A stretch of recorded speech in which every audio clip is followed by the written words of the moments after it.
Akan duduk ya. Terima kasih.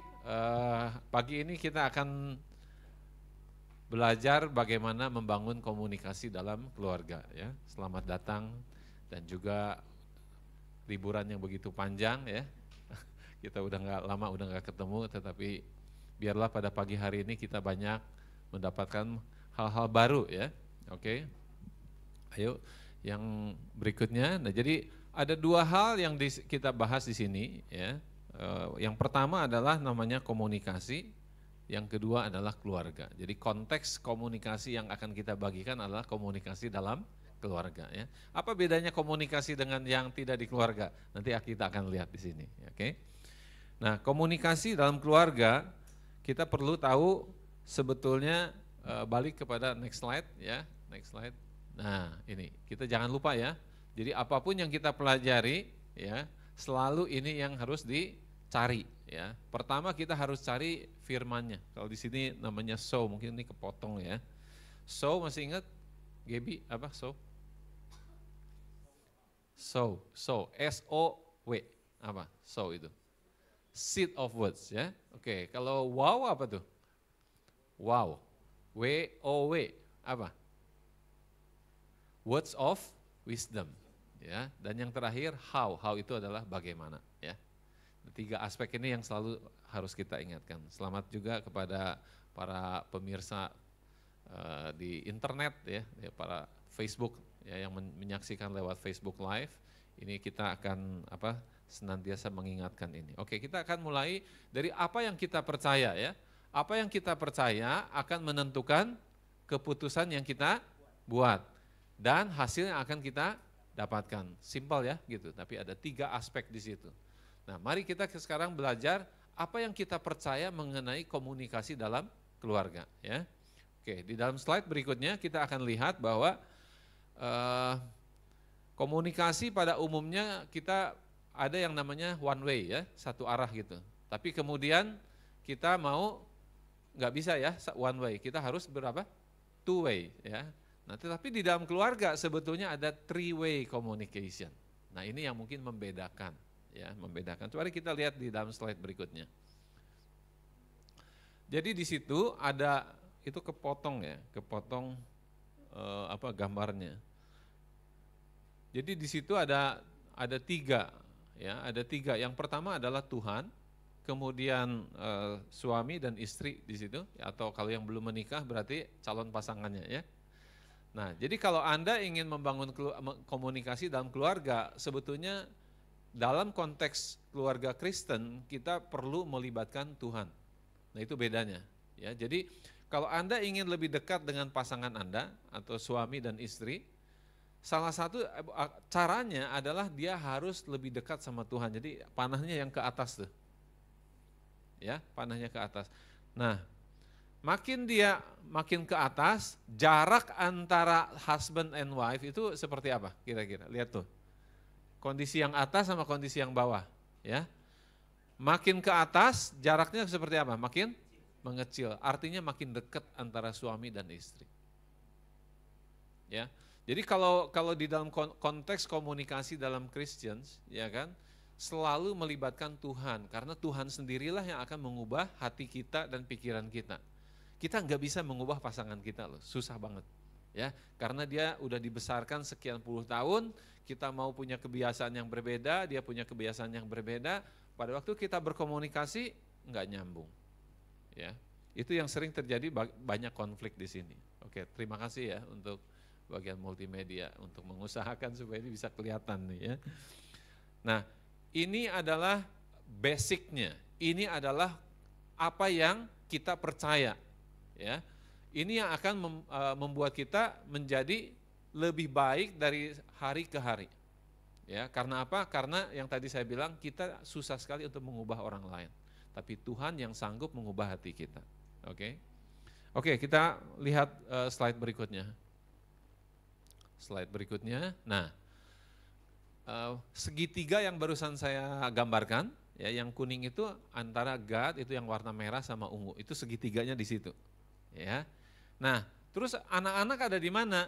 Nah ini unsur dari keluarga kan ada suami, ada istri. Nah yang dikaruniakan anak, ada anak di situ atau children yang berwarna hijau. Kira-kira tahu ya? Jadi apa itu diagram sederhananya seperti itu. Nah proses antara suami dan istri menjadi satu, nah itu adalah proses seumur hidup. Ya, proses seumur hidup itu namanya 2 menjadi 1 atau 2 becomes 1. Ya, itu proses seumur hidup.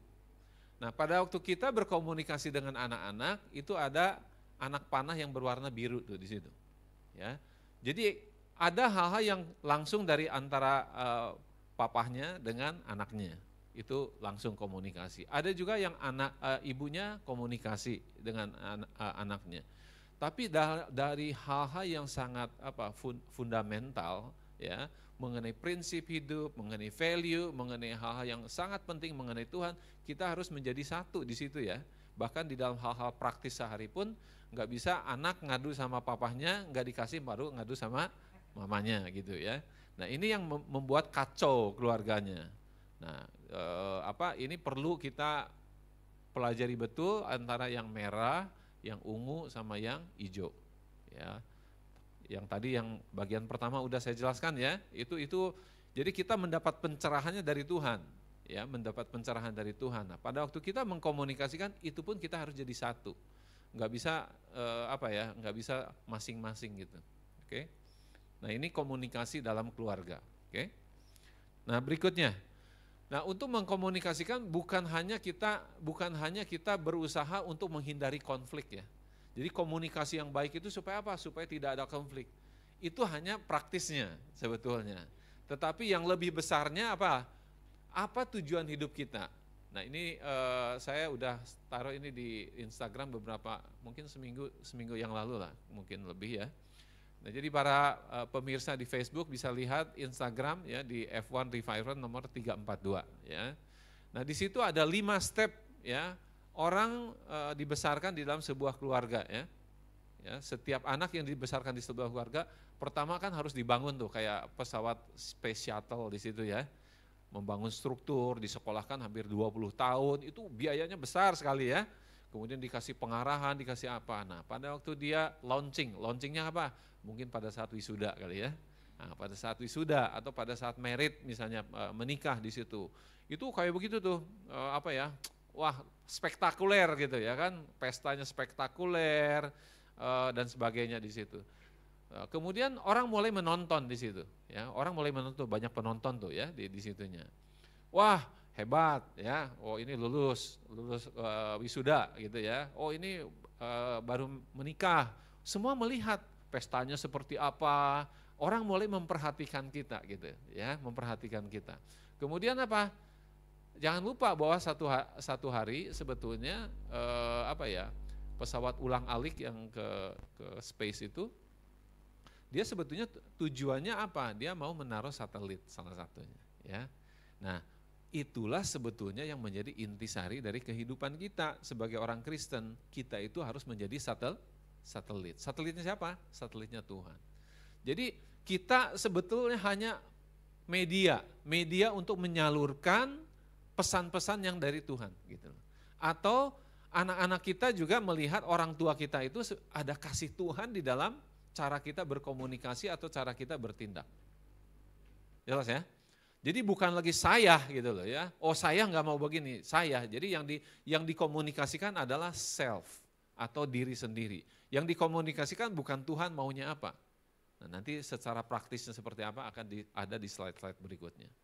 Jadi setiap kali kita melihat peluncuran pesawat ulang-alik itu mengingatkan kita, hidup kita jangan terlalu heboh pada saat rumah di mana, mobilnya apa, kerja keras setengah mati dan sebagainya. Itu banyak sekali drama-drama kehidupan di situ, ya kan? Kita harus ingat hanya satu hal, bahwa apapun yang kita alami, kita harus sampai kepada orbitnya kita. Ya. Tingkat di mana gimana? Di dalam orbit itu gaya gravitasi itu udah tidak berpengaruh, dia tidak membuat dia jatuh. Nah, pada saat memulai sebuah kehidupan, gaya gravitasinya luar biasa besar, ya kan? Kalau misalnya mulai kerja, sebelahnya pakai handphone yang jauh lebih canggih, lebih mahal. Itu gaya gravitasi itu, ya, gaya gravitasi. Kepaksa, gengsi gitu ya kan, supaya ganti handphonenya. Atau rumah yang tadinya luasnya misalnya 80, wah harus 200. Nah itu kehebohan seperti itu yang terjadi. Nah komunikasi di dalam keluarga sebetulnya nanti ada hubungannya dengan seperti itu. Kita lihat di slide berikutnya. Jadi apa yang kita sampaikan kepada anak-anak kita, apa yang kita bahas setiap hari antara suami dan istri, nah secara garis besar ada 3 hal. Yang kita beritakan adalah kasihnya Tuhan, God di situ, atau yang kita beritakan itu selalu membahas apa yang terjadi dalam dunia ini. Lihat Instagram, oh makanan lah, pergi kemana dan sebagainya, itu yang kita beritakan adalah ciptaan Tuhan, ya, bukan penciptanya kan. Ya, yang kita heboh kita lihat kan sebetulnya makanan atau tempat bagus gitu ya, tempat rekreasi dan sebagainya. Itu yang diberitakan dunia, ya. Bukan berarti salah, tetapi kalau tidak ada unsur Tuhannya berarti kita tidak ada bedanya dengan orang lain.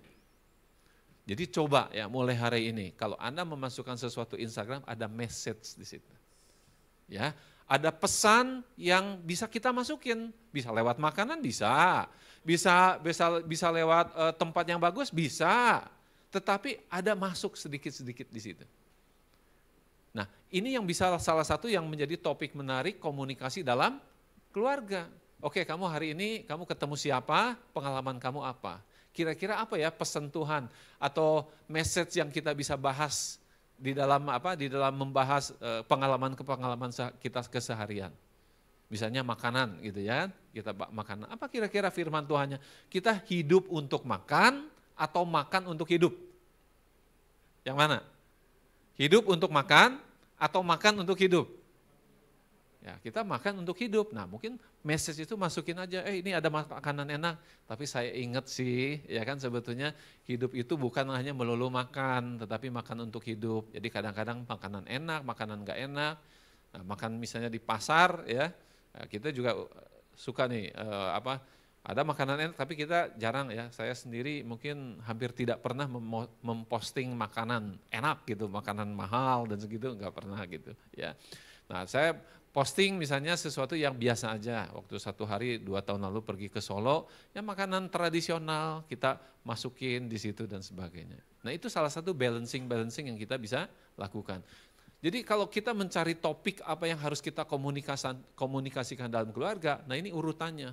1 adalah message-nya Tuhan atau prinsip firman Tuhan. Kita nggak perlu ayatnya nggak disebutin nggak apa-apa, tapi prinsipnya aja masukin di situ. Pada waktu Anda senang posting makanan, posting sesuatu yang message dari Tuhan apa gitu.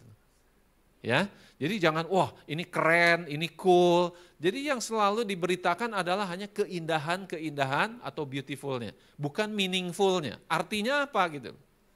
Oke ya. Nah yang kedua kita sering komunikasikan itu mengenai dunia yang tadi saya bahas, dan ketiga adalah self. Di dalam keluarga seringnya gini, papa nggak mau begini gitu ya. Nah yang diberitakan apa? Papanya. Atau mama nggak mau begini, yang diberitakan apa? Keinginan mamanya. Nah jadi husband and wife, suami dan istri harus sepakat apa yang mau kita lakukan sebagai keluarga ya. Oke. Di slide berikutnya nanti ada contohnya ya. Nah kemudian, nah ini contohnya.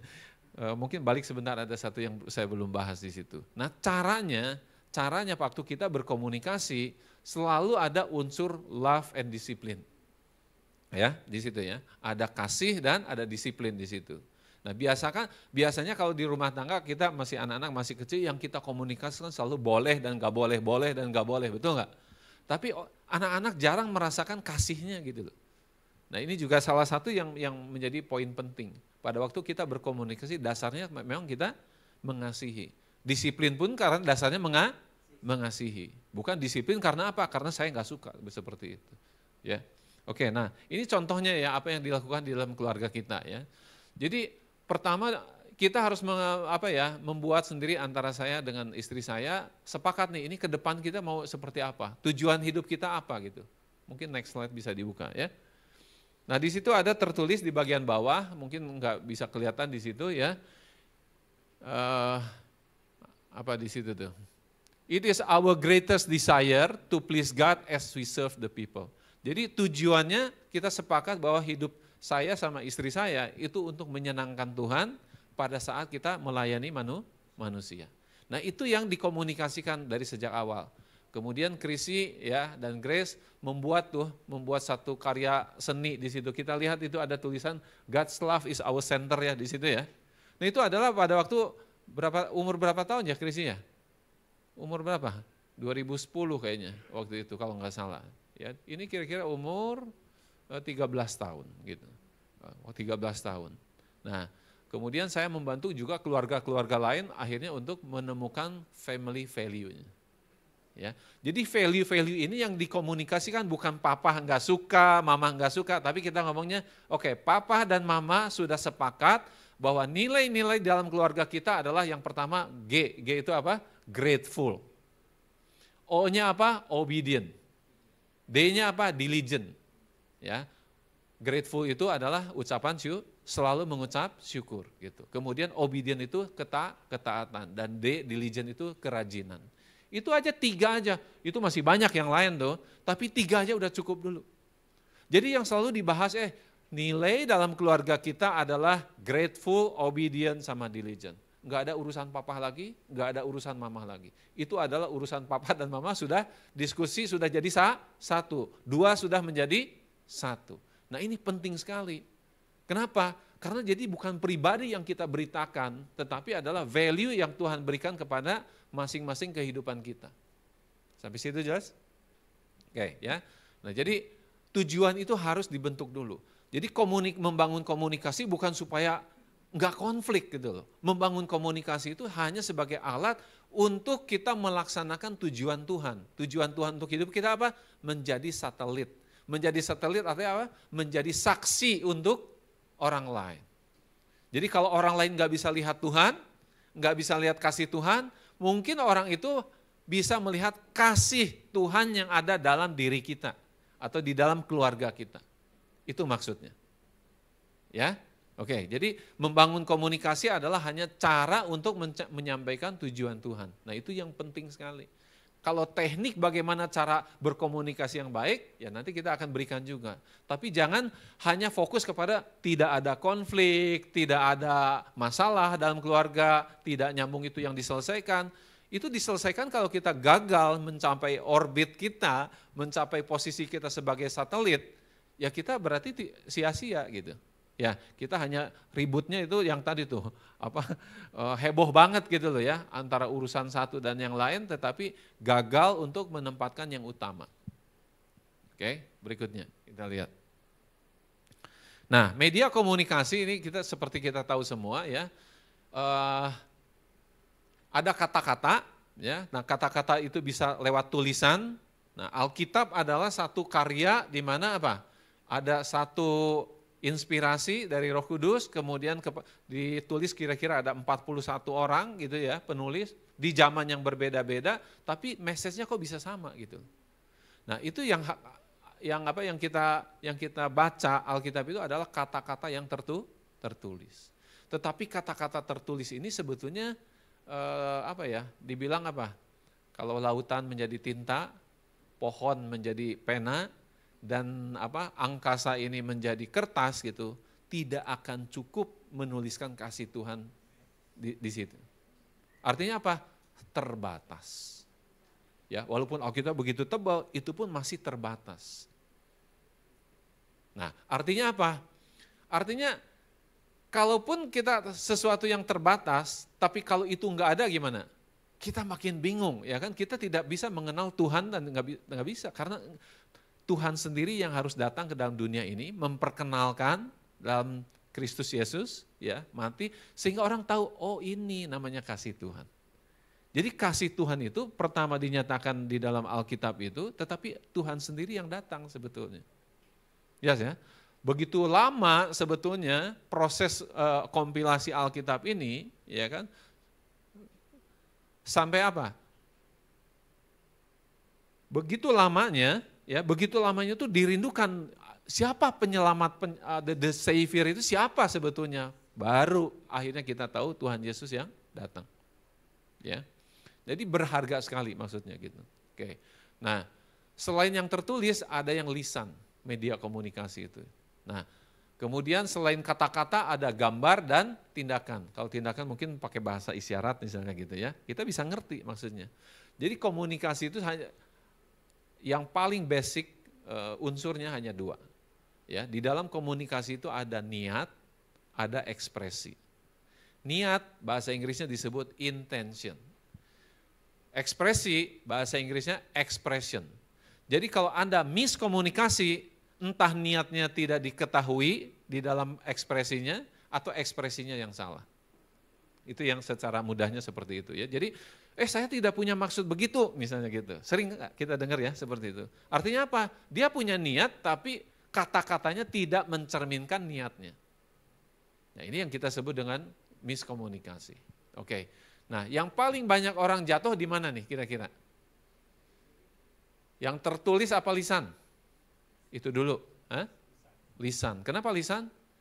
Urusannya dengan apa tuh? Lisan itu.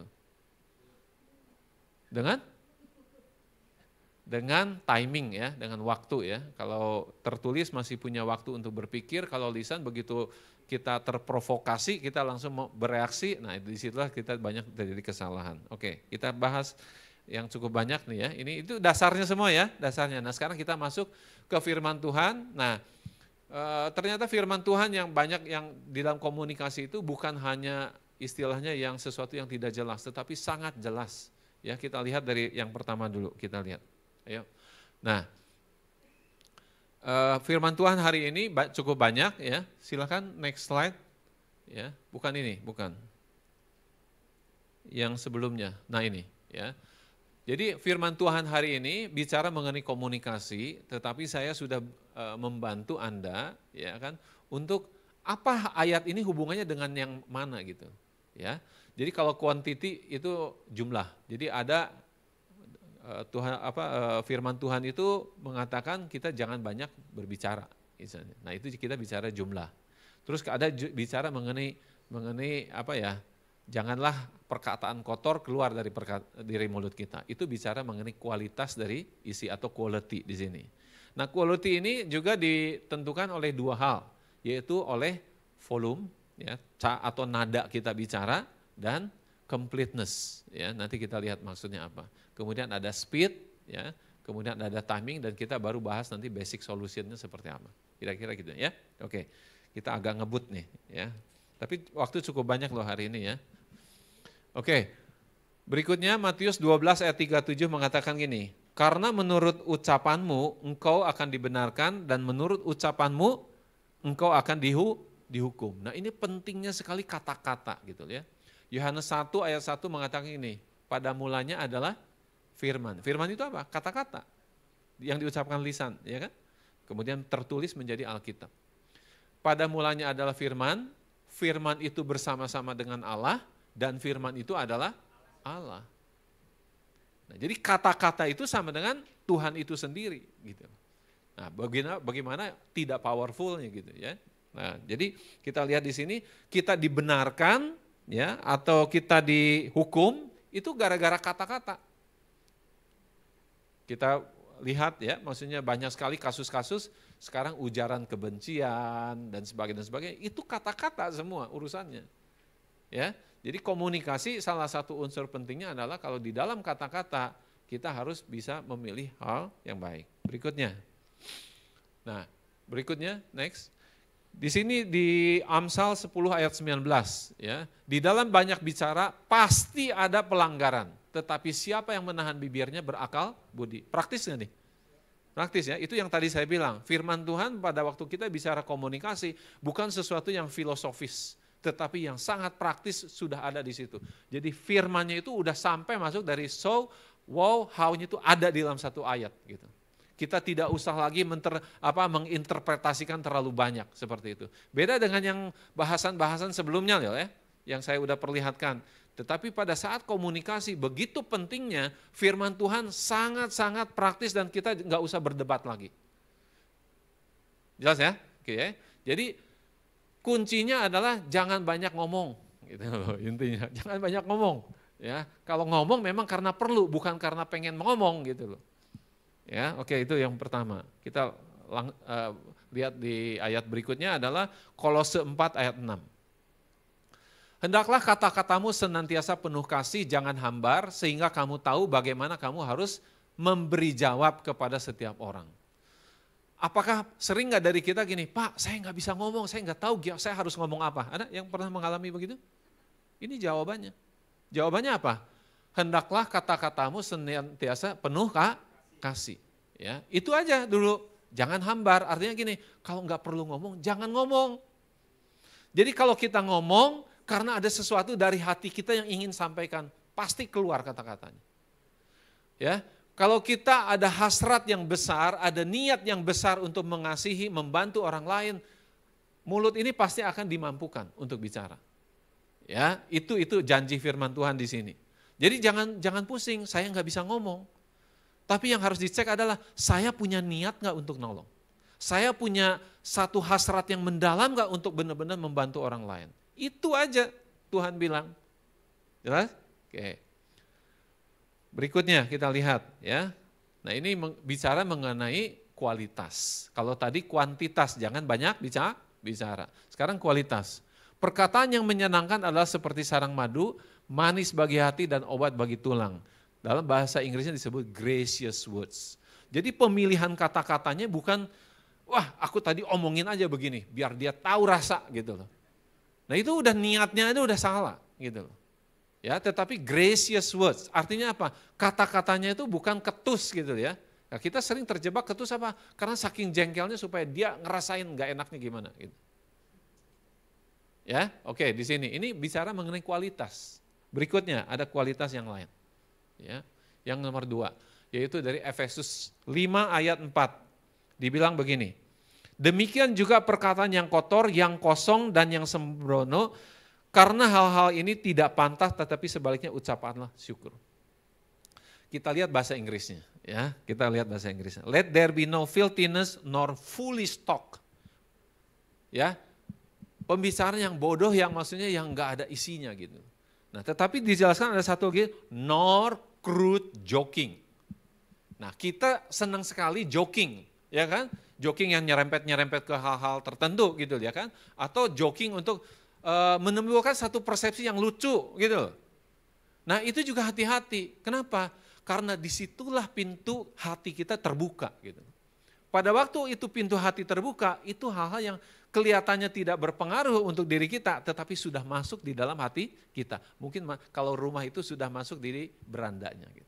Yang tadinya di luar dia udah masuk beranda. Nanti kalau ada joking lagi dia masuk ke ruang tamu istilahnya, di dalam hati kita. Lama-lama, satu hari pada waktu ada tekanan-tekanan tertentu, tanpa sadar itu kita keluarin. Misalnya, contohnya, misalnya nih, kalau bisa dipersulit, kenapa? Dipermudah, lucu nggak? Ya kita ketawa semua, tetapi pada waktu kita ketawa, pintu hati juga sudah terbuka. Kenapa? Lucu, saya simpen dalam hati saya. Memang saya nggak mengucapkan langsung lagi, tapi saya simpen. Pada waktu mungkin satu kali kita menghadapi satu orang-orang yang menjengkelkan dan sebagainya, ya tanpa sadar kita mengulang perkataan itu, mengeluarkan perkataan yang sama pada saat kita under pressure. Jelas ya? Nah, jadi hati-hati sekali yang namanya joking. Karena joking itu adalah cara yang paling efektif untuk mengindoktrinasi orang. Nah, ini mungkin baru pertama kali dengar ya, baru pertama kali. Tapi Anda lihat atau renungkan, hal-hal yang biasa Anda cepat ingat dan tidak gampang lupa adalah jokes. Ya, oke, kita lanjut dulu. Kita pembahasannya nanti mungkin sesudah ibadah hari ini ya. Nanti waktu komsel ya. Oke, berikutnya jawaban yang lemah lembut meredakan kegeraman, tetapi perkataan yang pedas membangkitkan marah. Pernah nggak Anda menghadapi orang yang lagi marah besar gitu ya kan? Lagi marah besar. Terus Anda marah lagi, kira-kira akibatnya apa?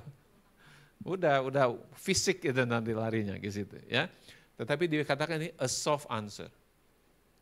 Ya, nah kita bicara mengenai unsur dari komunikasi adalah tinggi rendahnya suara atau nada gitu loh. Ya, misalnya gini, Mario misalnya ya, apakah kamu maunya? Ya udah deh, terserah deh. Itu satu cara menjawab. Yang kedua, gimana Mario mau nggak? Boleh Pak, nanti saya coba gitu. Kira-kira yang mana yang lebih gracious, yang lebih soft answer itu yang mana? Yang pertama atau yang kedua? Yang kedua. Nah itu seringkali kita tanpa sadar menganggap ini ya udah biasa kok, saya ngomong gitu udah biasa. Ya terserah deh kamu yang mana aja, terserah gitu. Ya, nah ini contoh-contoh apa praktisnya. Berikutnya, nah kalau tadi bicara suara, ini bicara mengenai satu perkataan, let no corrupting talk come out of your mouth, ya. But only such a good thing to build up as fits the occasion, ya. Nah, corrupting talk itu seperti apa sih? Tidak menyampaikan semuanya. Jadi Anda sampaikan sesuatu yang memang berkepentingan untuk keuntungan Anda. Jadi dikorupsi sedikit kata-katanya gitu. Ya, jadi nggak disampaikan semua. Nah itu sering juga kita lakukan. Ya, jadi akhirnya orang punya persepsi yang berbeda dengan apa yang maksudnya orang itu katakan misalnya. Ya. Nah ini corrupting talk itu artinya sebagian kata-katanya dihilangkan atau sebagian kata-katanya tidak disampaikan. Ya. Berikutnya, ini adalah kecepatan berbicara. Ini waktu saya baca ayat ini, saya cukup kaget di sini ya. Coba kita lihat. Kau lihat orang yang cepat dengan kata-katanya, harapan lebih banyak bagi orang bebal daripada orang itu. Kaget ya, kaget ya. Jadi dibilang apa? Hasty in his word, there is more hope for a fool than for him. Jadi kalau kita ngomongnya kecepetan gitu ya, cepat banget gitu, pengennya cepat gitu, itu hopeless. Tidak ada harapan, lebih ada harapan untuk orang yang full, yang bodoh gitu. Ya, kita juga sering terjebak ke situ ya, pengen cepet-cepet semua. Oke, yang berikutnya. Nah, itu bicara mengenai speed. Ya, speed daripada bicara, unsur komunikasi dalam hal speed. Berikutnya adalah timing. Nah, ini sebetulnya yang sangat-sangat penting. Anda udah tahu cara menjawabnya gimana, kata-katanya sudah tepat, tapi diucapkan pada waktu yang salah, hasilnya tidak efektif. Oke. Jadi perkataan yang diucapkan tepat pada waktunya seperti buah apel emas di pinggan perak. Ya, ini yang bicara mengenai timing. Ya, ini pelajaran seumur hidup juga. Oke, yang berikutnya yang kedua, ya bicara mengenai timing juga. Nah, ini juga kita sering alami. Jikalau seseorang memberi jawab sebelum mendengar, itulah kebodohan dan kecelaannya. Sering kita lakukan itu? Iya. Karena kita enggak sabar untuk mendengarkan itu, ya. Udah saya tahu kok, maksud kamu tahu gitu. Nah, itu contohnya ya. Gitu. Jadi belajarlah, ini sangat praktis sekali ya firman Tuhan yang kita baca hari ini. Next. Nah, ini secara summary, secara ringkas saya bisa perlihatkan ini adalah strukturnya, itu kan firman Tuhannya tadi ya. Begitu banyak, saya sudah bikin summary-nya. Ya, oke, next, yuk. Silakan. Oke, nah jadi unsur komunikasi atau firman Tuhan mengenai komunikasi bisa kita bahas mengenai quantity. Quantity itu jumlah, jangan terlalu banyak bicara. Yang kedua kualitas, ya. Hal-hal yang tidak ada isinya, jangan ikutan ngomong, gitu ya. Mau ngomong kalau ada perlunya, ada isinya aja yang berkualitas. Nah, kemudian mengenai volume atau completeness. Yang completeness itu apa? Yang corrupt talk tadi. Ya. Jadi jangan didiskon. Kalau orang ngomong apa, maksudnya apa? Pernah nggak Anda berbicara mendapatkan satu pengalaman begini? Orang lain bicara, kemudian Anda jadi marah dalam hati gitu. Nah, itu kemungkinan besar kalau dia memang maksudnya baik, berarti ada sesuatu yang missing. Ya, yang missing atau yang hilang, entah kata-katanya, entah maksudnya yang enggak disampaikan. Nah, ada basic solution di sini. Ada solusi basic, artinya apa? Ada yang banyak solusinya, tetapi ini basic atau fondasinya apa? Yang pertama kita lihat. Ya. Nah, kita lihat sekarang ada satu quote bagus di sini. Nah, ini meringkas apa yang kita banyak alami. Silakan berikutnya. Nah, the biggest communication problem is we do not listen to understand. Ya, we listen to reply. Artinya gini, masalah komunikasi yang paling besar, kita tidak mendengar untuk mengerti, enggak. Kita mendengar, waktu kita mendengar udah siap-siap dengan jawaban saya mau apa gitu. Nah, itu adalah problem komunikasi yang paling besar. Ya. Nah, yang mengatakan ini orang dunia nih. Ya. Seorang Mormon. Tetapi kita lihat di ayat berikutnya, ya. Jadi saya bukan mengkomunikasikan atau mengajarkan Mormon, Tuhan bisa pakai siapa aja. Ya, kita jangan terlalu alergi. Yang penting yang saya udah sampaikan beberapa kali pertemuan, semua harus difilter oleh firman Tuhan. Setuju nggak? Kita boleh dengar apa aja, kalau memang kita bukan tiba-tiba orang ada menyampaikan sesuatu kita nggak bisa cegah misalnya gitu. Kita jangan terlalu alergi, ya kan? Dengan orang yang iman berbeda pun Tuhan bisa pakai, ya. Nah, kita lihat di sini, hai saudara-saudaraku yang kukasihi, ingatlah hal ini. Setiap orang hendaklah cepat untuk mendengar tetapi lambat untuk berkata-kata. Kira-kira quote yang tadi dengan yang ini kira-kira spiritnya sama nggak? Niatnya sama nggak? Sama. Jadi apa? Kalau kita mendengar sesuatu jangan cepat bereaksi. Ya, listen to understand, bukan listen to reply, seperti itu. Ya. Oke. Nah, ini yang solusi yang pertama. Basic kan? Sesuatu yang basic. Jadi intinya gini, kalau Anda sekarang ada sesuatu yang mengatakan kepada Anda sesuatu, kemudian Anda terprovokasi, step pertama jangan bicara dulu, terima aja dulu. Nah, itu very practical ya, walaupun susah maksudnya gitu. Tapi kan praktis, artinya sudah tahu, bukan sesuatu yang kita enggak tahu. Berikutnya kita lihat, ini ada satu filosofi juga. Nah, ini dari kebudayaan Chinese ya, maksudnya kebudayaan Cina gitu ya. Satu huruf tetapi filosofinya sangat mendalam. Sama sepertinya, niatnya sama, yaitu apa? Kalau mendengar full attention gitu ya. Nah, kita lihat di sini. Jadi kata-kata mendengar di dalam Chinese ternyata itu menjadi merupakan serangkaian kata-kata yang digabung menjadi satu. Ya, yang pertama di sini ada unsur namanya apa? Ear di sana ya, telinga gitu. Memang kalau mendengar itu pakai telinga gitu ya. Nah, kemudian ada king itu apa? Raja. Jadi kita harus menganggap orang yang kita ajak bicara itu dia raja. Kalau kita berhadapan dengan raja, kita mau mendengar sambil main handphone apa enggak ya gitu? Enggak, pasti enggak gitu. Nah, itu filosofinya mungkin ribuan tahun yang lalu ya. Nah, tetapi kita bisa belajar hari ini. Iya. Berikutnya itu adalah 10 eyes, ada 10 mata. Artinya apa? Pada waktu kita mendengarkan, kita bukan hanya 2 mata. Kalau perlu ada 10. Artinya apa? Mendengarkan dengan sungguh-sungguh. Oke. Dan berikutnya adalah one heart di situ. Jadi mendengar, kalau suaranya kita dengar dengan telinga, tapi niatnya kita harus dengar dengan hati. Bisa ditangkap ya semua ya? Nah, ini adalah filosofi mendengar di dalam kebudayaan China. Bagus, bisa kita pakai? Apakah ini bertentangan dengan firman Tuhan? Tidak gitu loh. Nah, itu makanya kita bisa belajar dari mana aja, tetapi penyaring utama yang final adalah firman Tuhan. Tapi untuk mengembangkan how-nya, bagaimananya, words of wisdom-nya kita bisa dapat dari mana aja. Ya, ini yang saya udah kasih contoh tadi.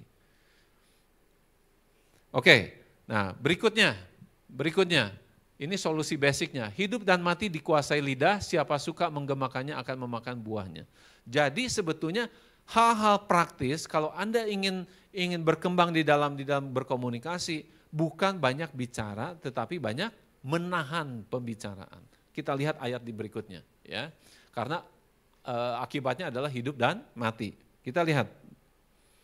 Orang yang berpengetahuan menahan perkataannya, orang yang berpengertian berkepala dingin. Di yang berikutnya silakan next slide-nya. Ya, itu di Amsal 17 ayat 27. Ya. Jadi orang yang berpengetahuan menahan perkataannya di situ. Ya, kita lihat di situ. Nah, ini adalah basic solusi. Jadi kalau misalnya kita udah jengkel, udah apa, ya penting jangan ngomong dulu deh. Enak gak sih? Sesuatu yang kita inginkan terus kita tahan, enak gak? Enggak enak banget, tapi itu solusinya.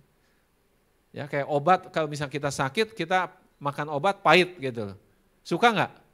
Enggak, tapi itu obatnya. Nah ini obatnya. Jadi apa? Udah jangan banyak ngomong, jangan coba-coba ngerespon gitu, atau sambil jalan keluar sambil ngomong sesuatu gitu. Ya udah deh, terserah kamu. Nah, itu juga udah problem. Next, yang ketiga. Disebut di situ a gentle tongue. Ya, jadi kalaupun Anda mau mereply itu harus gentle di situ, ya. Oke. Nah, ini basic solusi untuk diri kita. Gimana kalau ada orang yang menjengkelkan atau orang yang melapor sesuatu sama Anda? Nah, ada firman Tuhan yang memberikan satu petunjuk satu hal yang praktis. Silahkan berikutnya di Amsal 18 ayat 17. Silakan. Amsal 18 ayat 17, pembicara pertama dalam satu pertikaian nampaknya benar. Lalu datanglah orang lain dan menyelidiki perkaranya. Di dalam firman Tuhan ini disebutkan apa? The one who state his case first seems right. Nampaknya benar. Tapi benar nggak? Belum tentu. Nah, jadi kalau Anda ada satu laporan ya dari anak buah atau dari organisasi, dari istri, dari anak, dari siapapun, jangan dianggap benar pada saat pertama kali kita mendengar berita itu. Nah, ini adalah hal-hal praktis. Ya, jadi jangan langsung marah, langsung terprovokasi, langsung panas hati kita. Kenapa? Ya. Nah, ini memberikan sesuatu yang praktis sekali. Nah, oke, yang berikutnya ada satu yang namanya triple filter test, ya. Jadi kalau pada saat kita berhadapan dengan orang lain, dia mau menyampaikan sesuatu, saya mau kasih tahu kamu sesuatu. Nah, kita jangan ada apa gitu. Ya. Nah, ini ada satu cara yaitu triple filter test dari Aristoteles, ya. Dibilang gini, sebelum dia bicara kamu tanya dulu begini, apakah yang akan kamu sampaikan itu benar apa enggak? Terus dia bilang, ya saya belum yakin sih, gitu ya. Ya udah, ya nggak apa-apa. Kita masuk filter kedua. Apakah yang akan kamu sampaikan itu sesuatu yang bagus, yang baik, atau sesuatu rumor, gitu ya? Ya mungkin agak rumor lah sedikit, gitu ya. Oke. Saringan ketiga, is it useful or necessary? Apakah akan berguna buat saya enggak? Nah kalau ini jawabannya tidak, ya udah sebaiknya kamu jangan bicara deh sama saya. Nah ini yang namanya triple filter test. Saya rasa ini banyak juga di WhatsApp dulu ya, beberapa tahun yang lalu.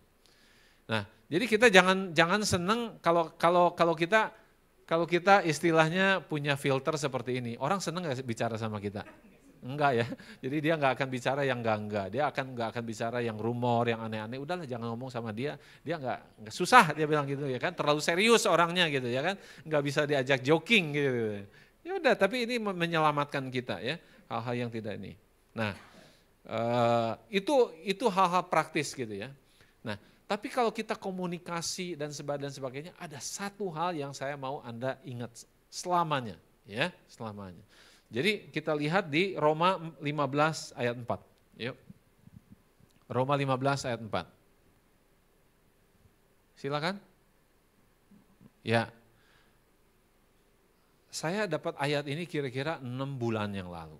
Ya, atau mungkin tepatnya antara 6 bulan setahun yang lalu.